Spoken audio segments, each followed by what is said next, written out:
Grande partecipazione di fedeli ieri sera alla Basilica della Cattedrale per il solenne pontificale, in occasione della festività di San Gerlando, patrono della città di Agrigento, presieduto da Sua Eccellenza Monsignor Francesco Bertolone, arcivescovo di Catanzaro Squillace, e di Don Franco Montenegro, arcivescovo della diocesi. Quest'anno l'offerta dell'olio per la lampada votiva è stata data dalla comunità ecclesiale di Canicattì, presenti anche i rappresentanti delle confraternite.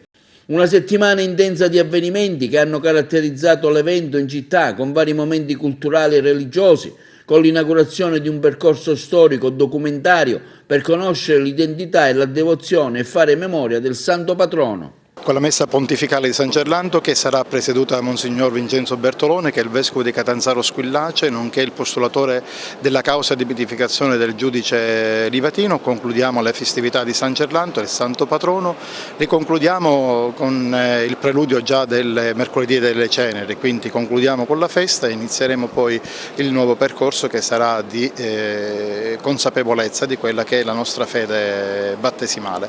Sono stati giorni molto ricchi e intensi. Anche la processione di San Gerlando è stata una processione che è stata vissuta in maniera intima e partecipata anche per le vie Atenee e poi la celebrazione nella chiesa dell'Immacolata. Ecco, cerchiamo nel miglior modo possibile di onorare il santo patrono della città, non creando dualismi, non c'è San Calogero e San Gerlando, sono momenti che la comunità vive in diverse forme con diverse manifestazioni. La cerimonia prevede sempre la presenza del vescovo invitato con la sua omelia e poi l'offerta dell'olio da parte di uno dei comuni della provincia, che quest'anno è il comune di Canicattì. Saranno il vicario forano della città e il sindaco della città a offrire l'olio che arderà per tutto l'anno davanti la lampada di San Gerlando e che servirà anche per gli oli l'olio crismale, l'olio degli infermi e l'olio dei catecumeni. Quindi anche questo è un segno particolare, perché sono gli oli con i quali vengono consacrati i battezzati, i cresimati, unti i morenti, accompagnati coloro che vogliono ricevere il battesimo. Quindi la festività di San Gerlando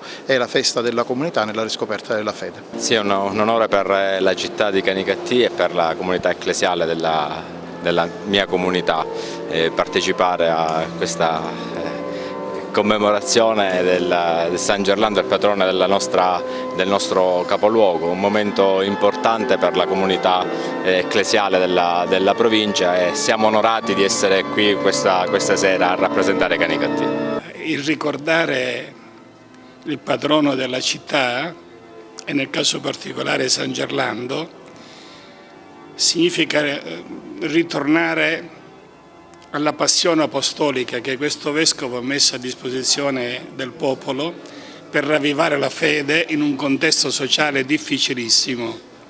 Anche oggi il contesto sociale non è meno facile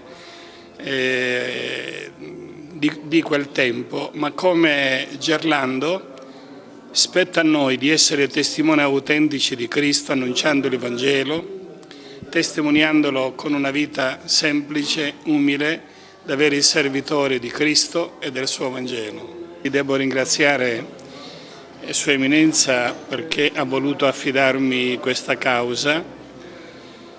È un ringraziamento sincero, non tanto per l'onore di seguire questa causa, quanto per la ricchezza spirituale che già ho acquisito dentro di me leggendo tutto quanto riguarda la causa e per la quale sto lavorando con amore e passione.